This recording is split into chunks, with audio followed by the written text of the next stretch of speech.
Well, I just was talking about the incredible span of your careers, how you started off in ballet, moved to musical theater. So I want to ask you first, um, was it a natural progression in your life or something that you've been thinking about to write a book for a long, is that something that you always wanted to do? Um, no, not consciously. But I've always kept a diary, Okay. or journal, as we call it now. I mean, my early diaries were just ghastly. I was 15 and miserable, and none of the boys that I liked me. And but I did use writing as a way to kind of release a lot of pent up energy. Um, and then when any big event in my life happened, like when I went to Washington, D.C. with the National Ballet, I kept a very detailed journal. Um, and I mean, I can tell you what ballet was performed on what particular night, and who missed a step and who was brilliant. I've got every single detail down. So I went back to a lot of those writings when I was writing my book, Wow. because I wouldn't have remembered otherwise. What a treasure to have that. Oh, it's yeah. And of course, in the voice of a 15-year-old, which is the age I was when I was with the National Ballet. So it's, full of wonder and excitement and amazement at this new world I was being exposed to. And then I described what it was like dancing in Swan Lake. And I mean, it was life changing.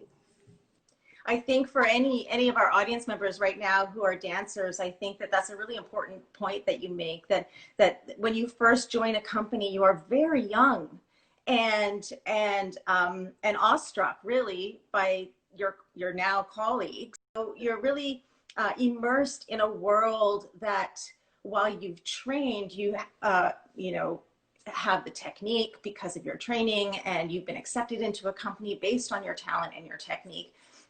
There's so much to learn at that point in your life, and it's really an exciting time and can be stressful, but it's really a very informative time in your life, isn't it? Yes. I had never put on theatrical makeup before. So that was an exciting experience, sitting in the dressing room and having my fellow dancers show me how to apply pant stick and how to paint my eyes on so that they were big. And but I mean, I've never, at 15, in a very kind of another era where we didn't wear makeup so much at 15, this was just amazing to me. You make a So great point. Pivot Dancer also has some makeup tutorials that try to address exactly that, because so many dancers don't know how to put stage makeup on before yeah, they end up, in the position of having to perform. So, and what's interesting about so much of this learning that goes on in the early years of your career is that it's very tradition based and really based in the time and era that you're performing in at any given moment. So yes, the stage yes. makeup that I learned from some of your contemporaries, like Lorna Geddes and Vicki Uh, Bertram, I bet mm, you, it looks a little different now. Um, yes, I Over imagine. time, it's changed. Yes, and lighting has changed, and styles, but a lot of things that go into the visual part of ballet, or dance of any kind, have changed. The fabrics. I mean, when I first started in costume design, there were barely any stretch fabrics. Wow. There was, maybe one stretch fabric that was used for ski pants, and it only stretched in one direction. And the first jumpsuit I made, I put the stretch in the wrong direction, so you couldn't reach up. But, times change, styles change, Yeah. um, And scenic like design changes. And like you say, the technology changes in terms of the available fabrics. I know Yes. that I've seen that in my career span too, where, like you said, most of the costumes were made out of a stiff cotton. But now we often have the bodices made out of, multiple layers of stretch fabric so that it still has form, but it can move with you. And Exactly. and it's so heartening to hear a costume designer talk about these advancements and know about them, so that, as a dancer, these things are so important to us. So it's nice to hear that you're considering them. But of course, that's your background. Well, it is my background, but part of my training as a costume designer, which was unofficial training, but I assisted Bob Mackie for 2 years. And so I always say I'm from the school of Bob Mackie. But what you learn is a costume has to fulfill and fit in with various things. It has to serve the performer, the physical nature of the performer, the physical shape of the performer, but it also has to serve the movement. Is there a lot of floor work? Is there a lot of partnering? Is the fabric heavy? So that has to be taken into account. And then, thirdly, you have the costume has to fit into an environment, into a setting. So scenic design is considered. So you're really designing for the visual, for the movement, and for the individual dancer. So speaking of which, how much input do you take from the actors and performers that you design for, and what is that collaboration like, and how much does it affect your design? It affects it quite a lot. It depends how major a role the actor has, obviously, or the dancer. But it is a conversation, and it's important to listen, because the really good performers have certain instincts about how they want to look, how they want to move. Um, and if you just take a minute to listen and put that in the pot, because you're going to have a lot of ingredients going into the pot. I will have had a conversation with the director slash choreographer. I will have had a conversation with the production designer. I will have had a conversation with the producer who'll tell me don't spend too much. All these things go in the pot. And then I try and come up with something that serves the story, serves the performer. Because in the end, everybody has to be happy to a degree. I say, you can't make everybody happy, but there is an element that if an actor really feels that the clothes I've put on him or her make him feel like the character, then his performance, he's not going to worry that something's too tight or it's the wrong color. It frees up the performer to perform. One of the questions that just came up was, do dancers have a lot of say in the costume design? And in our field, we tend not to. We can have some small discussions. Our contact with the designer is usually very minimal. Yeah. They design it, and then it isn't until towards the end of the process where we actually try the costume on and they tweak it. And at that point, sometimes we can give little hints depending on how bold we feel that day. And like you said, it can really affect the movement for us. But you're talking about actors too, and that's body language. Yes. But for a dancer, it can, a costume that's too heavy can really hinder your jumping or your turning. It can even lead to injury if it's really too heavy or cumbersome, or if it tends to get hooked on things. We had this beautiful costume once that was made out of this incredible mesh material, but the set was made out of something that looked like twigs. And so the dancers kept getting hooked on the set. Oh, yes, yes. Well, in answer to your question, it's a little different in the theater world than it is in film. And in ballet, you also have a corps de ballet. And the whole point at least in the classical ballets, at the core is that they move as one, that they look as one. So if you've got, 16 dancers all putting in their 2 cents worth, nothing is ever going to work. Yeah. But if you are designing for a new Odette Odile, you know, you might want to have a conversation with her because, at that point, if she's playing the leading role, she will have some history of being a dancer and of wearing costumes and may have something interesting to contribute. The other thing I should point out is that when costumes are being designed and made for theater, they're being made to last. Mm-hmm. Whereas in film, something might be worn one day of shooting. Wow. And that's the end of it. So the whole construction is a little different. So, this is something I asked you when I spoke with you before, but I'm kind of fascinated with this idea because, these are your designs and you pour yourself into them. Is it more rewarding to design for something that will have a longer life? Or is it sad to see, costumes that you've designed for television or film that really only last for one moment? Well, I don't know if it's an either or, because some of the costumes I've designed for stage have not been costumes that have, lived and worked for a long, long time. They've been for a limited run of a play. Right. The one thing designing for film and TV, if you design a really well-known, successful film, the film will last forever. But yes, it was hard when the TV show Passions, which was my last television series, when it was canceled.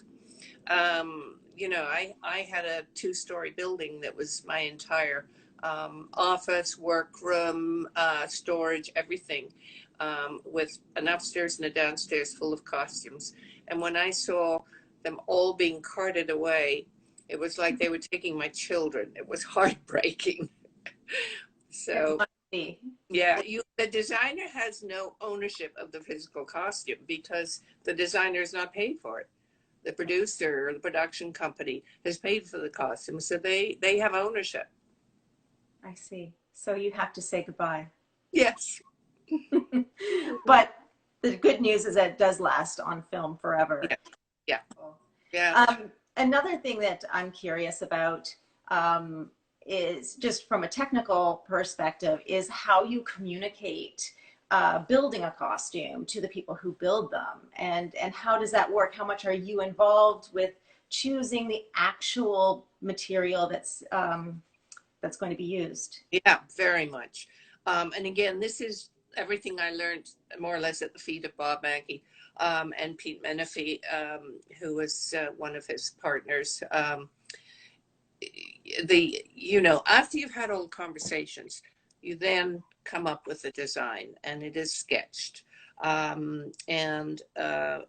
It can be either conceptual sketch, which is just kind of, this is what it's going to look like with a lot of pizzazz. Then there's very often a technical sketch showing where the seams are, how it's going to hang, and so forth. And that goes with the designer into the workroom. And a major conversation is had with the head pattern maker, or cutter fitter, as we call them in LA, because he or she is going to look at the sketch, interpret what they see into a pattern, which will then be made up in muslin, a rough cotton, or draped on the dress form. And at that point, the cutter fitter will call a designer back in and say, is this how you want it? So at that stage, I could say, I think the neckline should be a little lower, and I think the waist maybe should be raised a bit, and this and that. So you make all the design decisions early before it gets cut out of the real fabric, because you don't want to be cutting into $90 a yard fabric when you're not entirely sure of the finished product. Right. It's very, very hands-on. I mean, and even to the selection of the trims and the lace and the embroidery, that is all either designed or supervised by the designer. Because in the end, you know, the way the costume looks is the result of your creation. So why let somebody else choose what the beading should look like, you know? Right. And now, do you go source those beads yourself, or do you have did you have assistants, or is it a little bit of a interplay there? It's a little bit of everything. When I was the assistant to Bob Mackey for 2 years, I did all the running around and brought back samples. And he said, go find me a blue chiffon. And I would bring back 3 or 4 blue chiffons. And then um, I, as I moved up the ladder in terms of my own career, I had assistants who did a lot of the sourcing and would bring me choices. But most designers love to go to the fabric store. And even there's a designer I worked with who is quite famous because he has won, I think, 2 or 3 Academy Awards, Mark Bridges. I worked with him on Jason Bourne, and I had to do a lot of thrift shopping. And when he finally arrived in town, he said, come on, I love going into the thrift shops. Let's go shopping. So here's his Oscar winner, and he's very tall and imposing, with me in our little shopping cart going up and down the aisles of the thrift stores. That's so interesting. And actually, we have a couple of questions here. Somebody asked, what advice would you give community dance schools with a limited budget when they're trying to design and build costumes for a recital? Well, to start with basic ready-made pieces. You can buy a basic leotard. I mean, they're not all cheap. That's a whole range even there. But start with basic pieces and then get creative with how where you take it from there. Add wispy feathers, add roses, add embroidery. But don't feel like you have to start from scratch on every costume. Right. Now, I did ask you before when I spoke with you if you have a favorite genre of working, and you know, if you liked doing period pieces or if you liked Yeah. doing sci-fi, and I loved what you said, so I I want you to say it again. I actually love contemporary design for film.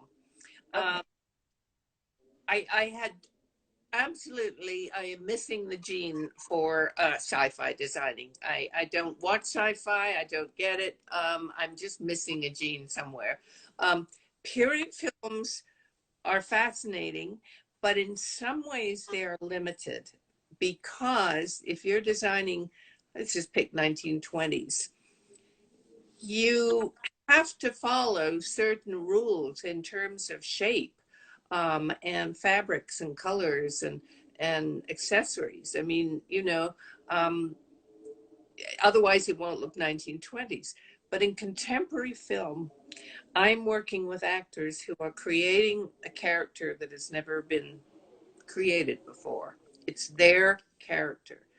And I am helping them with, you know, very subtle psychology. Find the right pieces that's going to trigger something in them and make them feel that this is it. And Robert De Niro, for instance, is known, he will try on 200 shirts. He is so patient and he will keep trying on. And then suddenly one will speak to him and he'll say, yeah, this is Bob, you know, and it'll feel right. Kate Blanchett, when she tries things on, she doesn't spend a lot of time looking in the mirror. She walks around the room in it. And she says, oh, yeah, I'm feeling Jasmine in this dress. So you're helping them find the pieces that make them look good, but also that make them feel like the character that they're going to play. And I find that fascinating and I just love it. Well, I think it's wonderful what you're all doing with Pivot Dancer, because when I was a dancer, there was absolutely no attention to, um, you know, strength training or correct. There weren't even gyms. We didn't go to gyms. The only people who went to gyms were the muscle builders that competed in Mr. Olympus. So things have changed, and I just think it's amazing that there are people now who are scientifically studying the body and dance and movement, and you know, it's wonderful. Yeah, I have to agree, which is why I joined Pivot Dancer because, you know, I wouldn't be here without this science. Dancers are able to continue their careers longer because of the improved knowledge and science-based knowledge of strengthening, training, you know, all that stuff that and injury rehabilitation. Well, I love hearing these stories because it gives me some insight into how other actors work.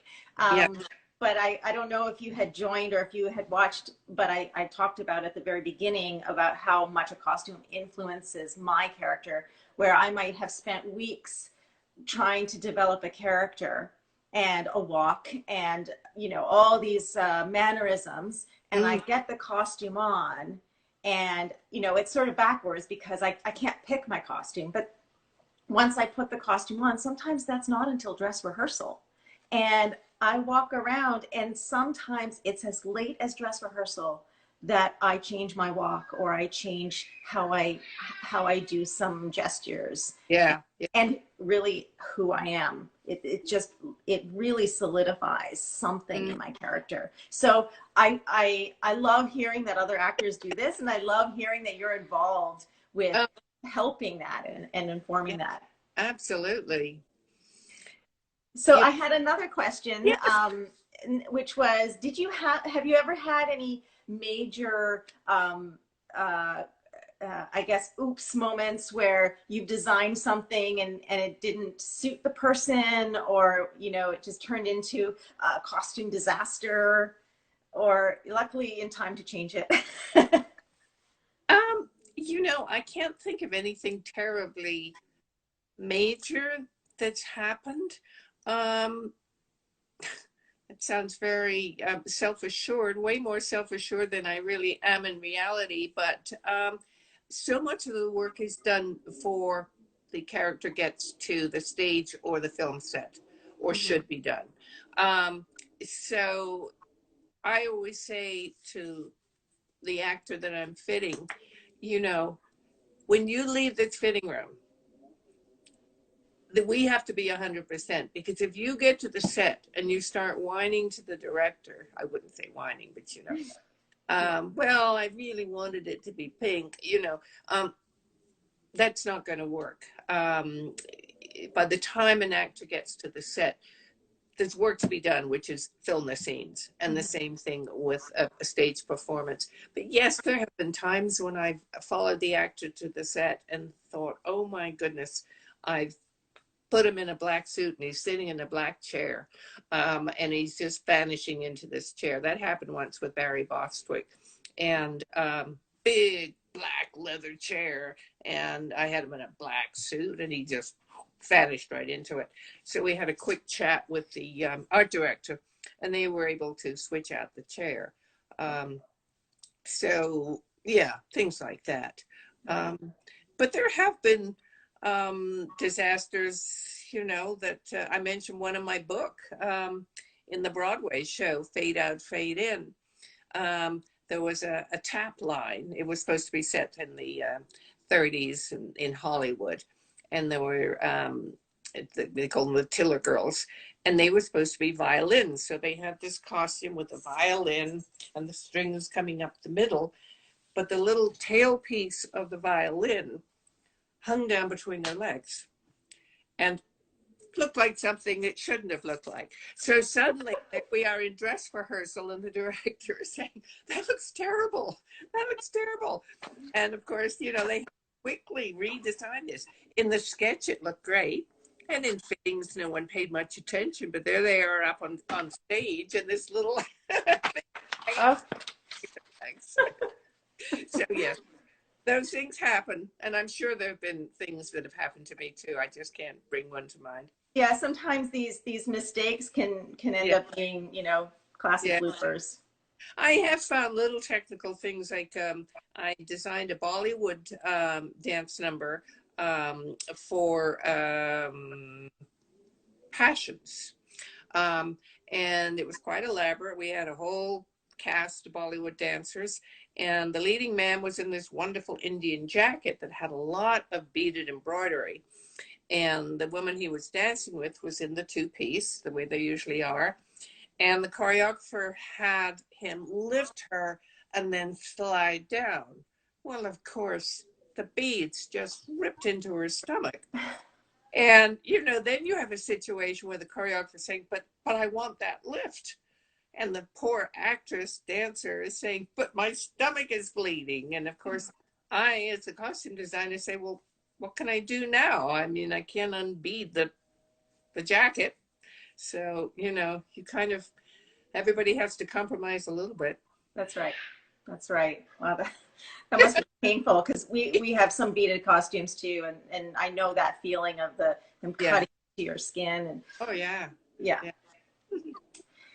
So I could talk to you all day about these things. But I want to get back to this idea in your book. I know we talked about it before, and I mentioned it at the beginning of the session. Was this idea of transitions Yes. and opportunities, and I just want to get a sense of, you know, how you made those decisions and how difficult those decisions were over the span of your life and Yeah. moving from one to the other. Well, the first transition was abrupt and traumatic, and that was having been with the National Ballet at age 15. At age 16, I was in effect fired because I had grown 2 more inches and I was too tall. I was too tall for the corps. There was no one to partner me. I was young still. So that was a very abrupt and devastating change. But it didn't take me long before I said, well, all right, I'll be a Broadway dancer. And I have always felt that at every stage of your life, you need to be training in uh, other areas that might be offshoots. So when I got to New York, I immediately started studying jazz dancing, which is basically what we called anything that wasn't ballet then. And because my dance style was all pulled up and balletic, and I couldn't lower my center of gravity or collapse my stomach or do anything asymmetrical because I had no training in jazz. So I started that. As I progressed and got cast in some Broadway shows, I realized that I needed to sing. I needed to be able to act if I was going to be more than just a chorus dancer. And I was always fascinated with other aspects. I remember I used to go to the theater early when we would arrive in a new town just to watch the set being put up. And I was fascinated, and I would talk to the set designers. And I had no desire to be a set designer, but I think a healthy curiosity in other aspects of the performing arts is important because you will outgrow ballet, if not in height, in, you know, the body will age and eventually it'll say enough. And it doesn't have to be traumatic if you are open to other things and if you have experienced other things, because there's many different directions to go after ballet.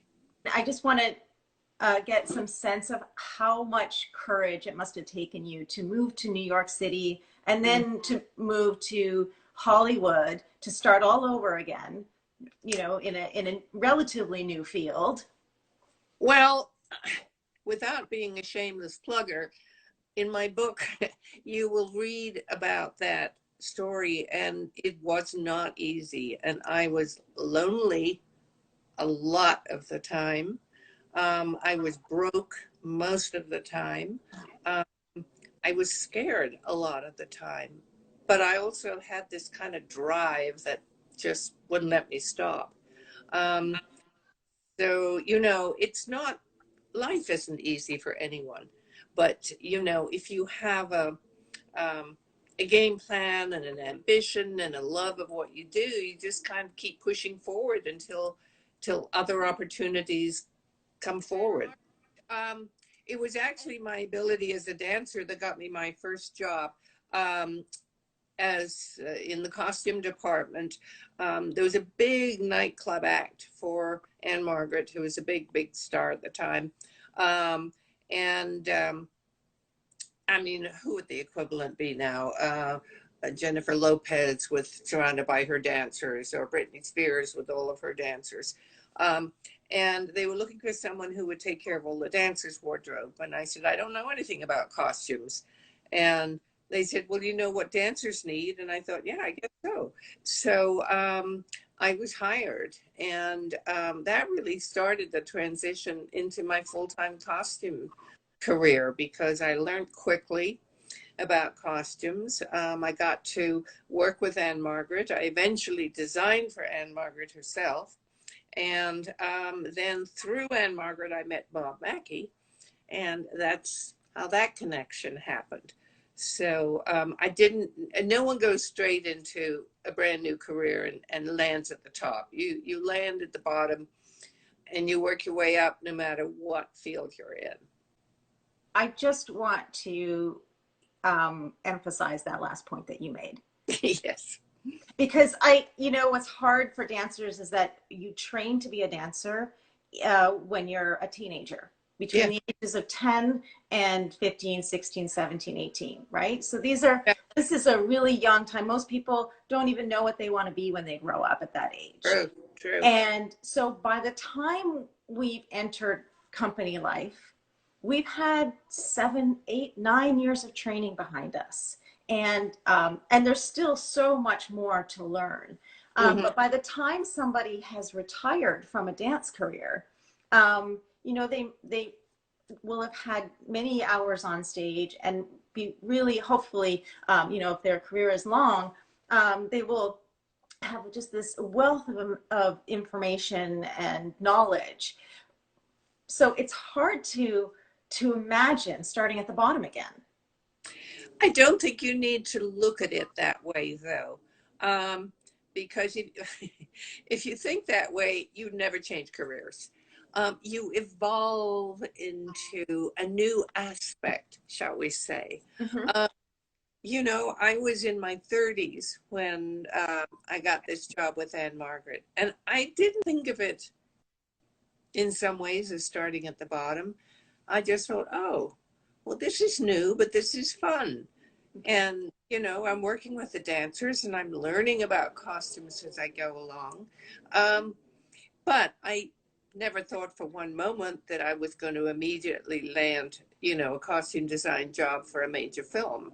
I mean, that whole thing takes time.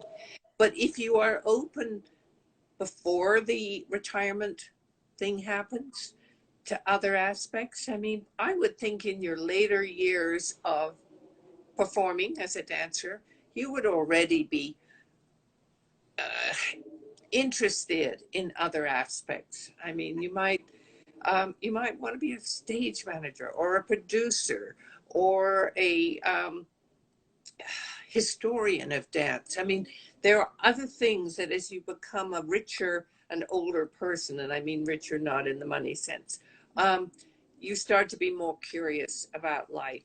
So I don't think it has to be an abrupt change. On March 31st, that is my career end. And on April 1st, I have to start at the bottom again. Life is just all part of evolving and flowing. I just want to pull out something that you said a few minutes ago, which was to be curious. Yeah. I think as dancers, we are curious anyway, because we always have to learn and we always have to keep honing our art form with our bodies and never let that go. But I think that the idea, sometimes when you're a young dancer, there's this idea that unless you're completely immersed in ballet, you can't be successful. You can't be a good dancer.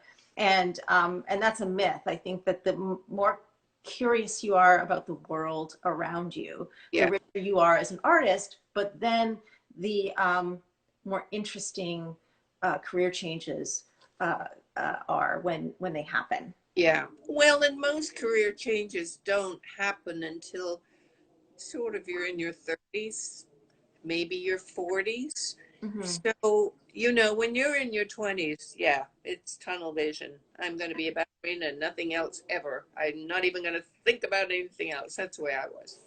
Um, but, you know, as you get a little older, um, you know, you realize you're only halfway through your life, you know, God willing, and what else fascinates you?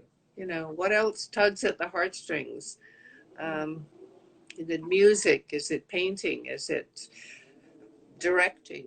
I mean, it's just there's so much else out there, and it's all creative. I want to, before we end this, we have to end soon-ish. I want to really ask you about your book. I Yes, want to, first of all, it's June 19th that yes, it's launched. Now, right. where can we find your book? You can buy it on Amazon.ca. If you're in Canada, you can buy it on Amazon.com in the US. If you're in Europe, you can buy it on whatever the European version is, Amazon.fr for France and so forth. That is where it can be obtained. And in a few months, it'll also be on Kindle, but it's, you know, ta-da! Yes, let's see. Let's see. And actually the title, people ask me about the title. It was some years ago, I was saying that I never had university training in costumes. And I was saying that, well, there are theater schools and they teach the costume students the history of costume and how to build an 18th century corset, but no one ever tells them how to deal with stars in their underwear, meaning how to work with, in this case, a celebrity, but with anyone who is feeling vulnerable and in your fitting room, standing there in their bra and pants and wondering where the character will come from. So it's a catchy title, but it actually has some basis in what I feel I do. Mm-hmm. And I mean, that's, you make a really good point there, that these stars are artists who have to put themselves out there every single time they either step on stage or in front of the camera. Yeah. And like you say, they're vulnerable. Yeah, They're people who are vulnerable. absolutely. I mean, Cher once said, as she was accepting an award or something, she made me laugh, and she said, "Yeah, in the fitting room, I still worry if my ass looks big." You know. I So know we have this image of these celebrities as invincible and confident. yes, yes. Do you have some stories of some of these stars in the book? Oh, And absolutely. I spent a lot of time working for Diana Ross. And actually, the book opens with the famous Diana Ross concert in Central Park that got rained out with an enormous storm. And then later, I toured with her to Europe, and I was her right hand person with her costume and doing her quick changes. And so I think those are fun stories. And then, you know, as I moved into television, what it's like working with um, the beloved Betty White, and with Deborah Messing and Kaylee Cuoco when she was only 15. And so, yeah, I tell my stories. wow, I mean, it's going to be such an interesting read for anybody. You know, if you're just interested in the stars, that's one thing, but to hear the incredible depth of experience that you've had and the hard times. You know, it's important for people to hear about the hard times Yeah, too. yeah. To know they're not alone, because you mentioned you felt lonely. Oh, yeah. Yeah, very much, because I had torn myself away. I'm only myself to blame from my family and my friends, and you know, to go off and start this new world for myself. So, and being somewhat shy, worse before, still a little, you know, it wasn't like I had a whole bunch of girlfriends around me to party with, and you know, so it was lonely a lot of the time.